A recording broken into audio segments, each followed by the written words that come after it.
Talking about that country song that everybody's talking about. Now this is a good country song, deserving of a lot of praise. You know, everybody can relate to the lyrics that Tracy Chapman wrote, what, like 35, 40 years ago. This young country star, I don't know this gentleman's name. I should know his name, because he did a hell of a job. Hell of a job. Good song. You know? That Jason Aldean song, that song sucks. It sucks. Okay? It's not racist. I mean, it might have like a little bit of a dog whistle in there, maybe. But it's not a racist song. It's just a shit song.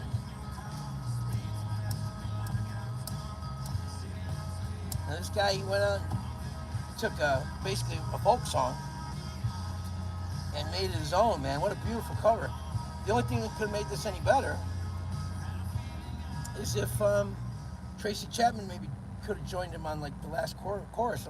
Then again, I don't know where she is. Is she still around? She's still alive? But she was interesting, especially at that time in the 80s with all the synthesizer music and the pop things going on. Then here came this, she had the little braids and playing her acoustic guitar. It really, you know, she was something different then. And then she had one other song. It was an anti-apartheid song that did well. It was called "Talking About a Revolution" or something of that nature. Was the name of it. And those are the only two songs I know that she ever did that hit the charts. So this is fantastic. Now a whole new genre of people know who Tracy Chapman is because of this young man's cover of her song. Now, that's something to talk about, getting people unified. You know, you're spanning a couple generations. The race barrier, if you want to talk about that, the cultural barrier, all this stuff, and this dude just put it together and made a great song. You know, Jason Aldean, what the fuck did he do? That song sucks, man. That song's been written. Okay, Hank Williams Jr. wrote a song like that already. That, you know, I mean, this song doesn't hold a candle to it. David Allan Coe wrote that song already as well. And, you know, the fact that it's got people all huffed and puffed is kind of humorous because it's a bullshit song. Of course people don't want that stuff in their town or their neighborhood or their city. You know? Of course people don't want that. If we're going to talk about the pandemic riots, the George Floyd riots, well, of course it was upsetting. It was real upsetting. It was so upsetting that fucking cities across the world had people show up. God damn, you know, the people in the small town, and I live in a small town, they don't care, man, what people outside think about them. And the ones that do are lit, the fire gets lit under them by this whole idea that everybody's making fun of y'all and nobody likes y'all and they're laughing at you. Who the fuck's laughing at them? Not me. My parents made sure I went to the country every summer to learn how to do other things, to fish and to ride horses and things like that, because they knew that it would expand my horizons. So the Aldean song, that sucks. Anyway, enough of that. It's just a bad song. Whoopi Goldberg can piss off as well with starting this bullshit. And whatever woke asshole decided, oh, this is the song to make a big deal out of, because it just made the guy another few million and lit a fire under a bunch of morons' asses. So anyway, not my car. Someone's like, hey man, turn that song up. I said, not in this car. Try that shit in my car. That should be my new song. Try that shit in my car. You won't get very far.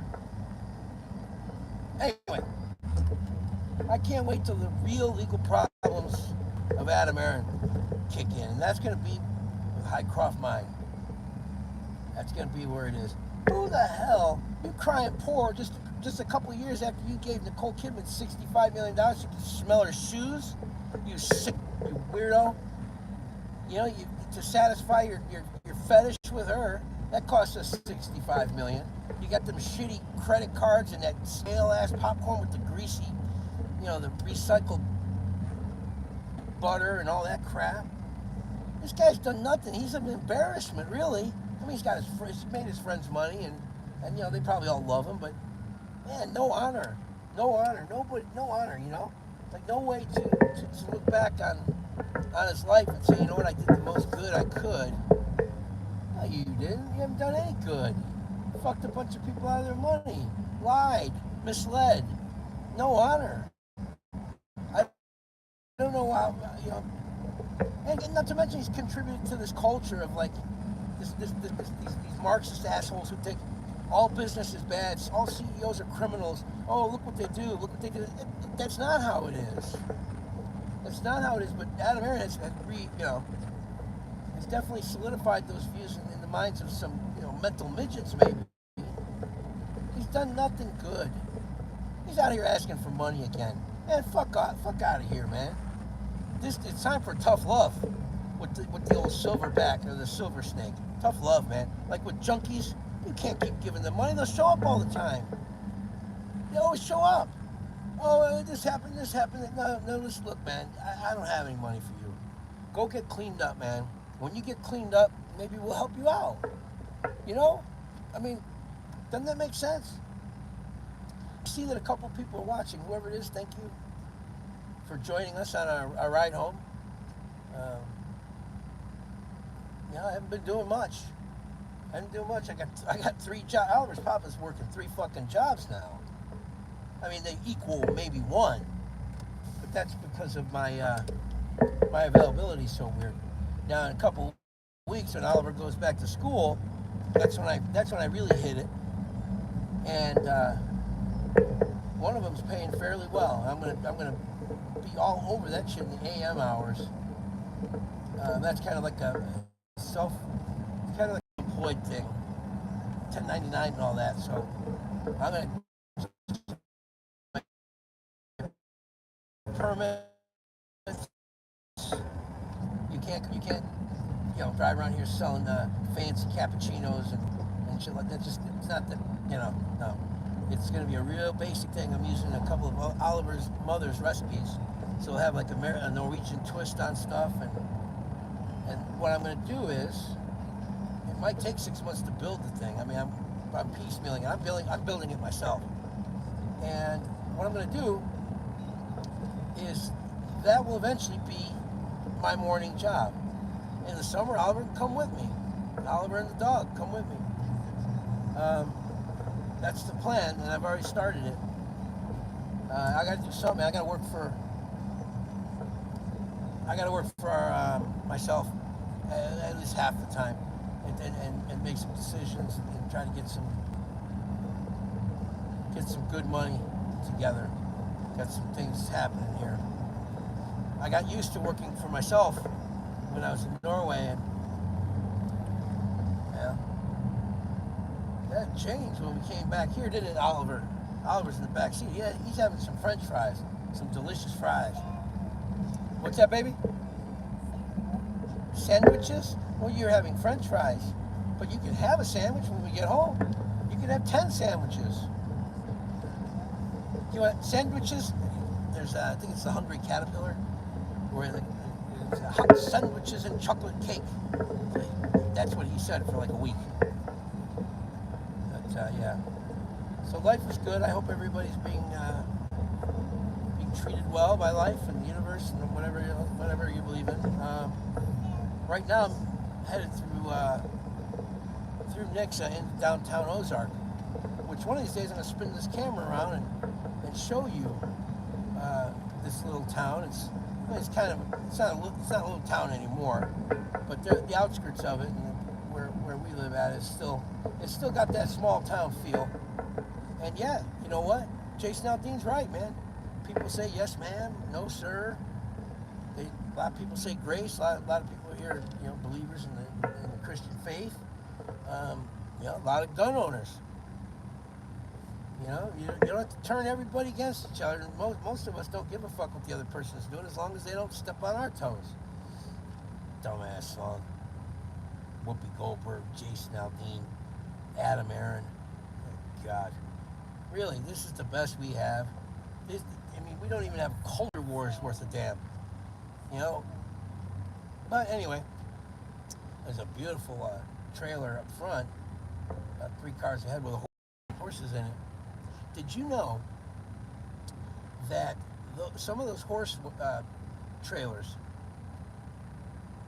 make great little pizza ovens or coffee stands? That's a hell of an eye-catching thing too. If you have the right stuff on it, if you advertise right, get the right logo and whatnot. I've seen some beautiful pizza ovens. People are using that particular style of a horse trailer, and they're going out to events and stuff. The problem with that though is, really, you just have the oven and your cold ingredients and your everything else has to be in a separate. So you're pulling 2 trailers. That's not going to work either. But yeah, Elvis Papa's doing okay, and if I wasn't, what the fuck, I'm doing okay. Things have been tight. The grind has been a little bloody, but I am, and I don't go down easy. I just don't. I don't. You gotta really fuck me up to get me out of the game, and I ain't going anywhere for a while. So anyway, everybody take care of each other. I'm sorry to get to see who tuned in and who tuned out. If anybody, bless you. If anybody got their feelings hurt, I don't think I said anything too bad. Oh, one more thing. To the right of me, which you can't see, sorry, to the left of me, is Ozark Middle School. Now they have got, Ozark and Nixa have, as far as baseball and softball and football is concerned, they've got championship up the wazoo. They also have some of the special ed teachers, not that I have a whole lot of experience with them, given Oliver's age, but one of them was made such an impact on him that I nominated her for Regional Teacher of the Year, and gave me a paragraph worth. It said 300 words to describe why. I said, man, fuck that.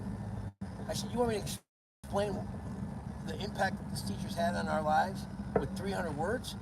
I said, man, I'm too wordy for that. And I did the 300 and I attached the document, and we'll see if she's at least recognized locally for that. She's a fantastic teacher. I'm not going to say her name until I know whether she knows and whatnot. But, we have Finley Farms, beautiful old mill, old steel works, bridges over the river there, and they set it up now. People go and there's lights, people take pictures. A lot of weddings happen at the banquet hall there. So, these small towns have a lot to offer. These guys in the small towns that have the chip on their shoulder, that's because they're listening to this garbage, fly over state and all this crap. Listen, man, without the Midwest, the rest of the country ain't shit, okay? And anybody on the coast knows that's true, okay? They know it. Anyway, hey, God bless you guys. Be good. Take care of each other. I'll be back. I'm thinking of making a video of the next podcast I do. Yeah, Oliver's Papa's alive and well in America's heartland. And you guys take care and God bless. Thanks for checking in with me. I don't even know how to turn this off. But maybe I'll just wait. Yeah, there's the Finley River, which I don't know where its connection to the White River is, but I think every river that cuts through Missouri is either Buffalo or White River. There you go. These people have got a problem. Yeah, you can always tell people who aren't from this area by the way they drive. And if you hear a horn honk, man, there better be a cow in the road, or you're trying to avoid, like a serious accident. Because nobody blows their horns here. It's just not. It's not what they do in a small town. Try that shit in this town. Blow your horn at me here. Tell you what. You got the sheriff's department. You got the dentist. That's where Oliver goes to the dentist. You got a little bail bondsman here on the corner. Probably been there since the 50s, maybe a year earlier. The jail. Got a couple used car lots, and then you have the beautiful homes as we head up 3rd Street on the right-hand side, which I'm going to find out what the story is with some of them. But they're beautiful, and these obviously belong to people who were, I'm going to guess, had something to do with the mills and maybe first people to sell their farms may have built these houses running up this road. Quite nice. Then we have a full-blown military surplus place called Fort Barnes, and this guy is he's a pretty interesting guy. He's got good stuff in there, fair priced. Donates a portion of his profits to the Wounded Warriors Project. He turned me on to some great training treats for Freya. Check this shit out. That's some good shit. She likes them, and that means a lot to me. When you're trading, you're handing them out. It took me a long time to find another one that she likes, but this one, money goes to vets. And then the guy over here at the surplus store, he told me about it. I said, yeah. I said, but how much? How much of it goes to the vets? And we broke it down, and we investigated it. The company's founded by a veteran. So you know what? He takes a little piece of the pie, make up for his 2 missing fucking legs that he's got. They're fighting the Taliban or whoever the fuck. Poor guy. I'm sorry, Oliver. You know, anyway, so we're gonna head home and get Freya and get a little exercise and maybe have some sandwiches, according to his lordship in the back here. Yeah, I think maybe I'll give you guys a tour of this area. It's really nice. It's not Norway, you know. It's not where we planned to be, but it's where we are. And we make the best of it. I certainly am at home here. I like the people. I like small town people. They usually believe in plain speaking, and you know, they don't really give a shit about what kind of car you drive and what kind of clothes you wear. They want to know what kind of substance you have. And, you know, kind of puts me in a pickle, doesn't it? But no, seriously, I enjoy these people. They're good to us. So, no belly aching for me, man. I like it here. Anyway, God bless. See you later, guys.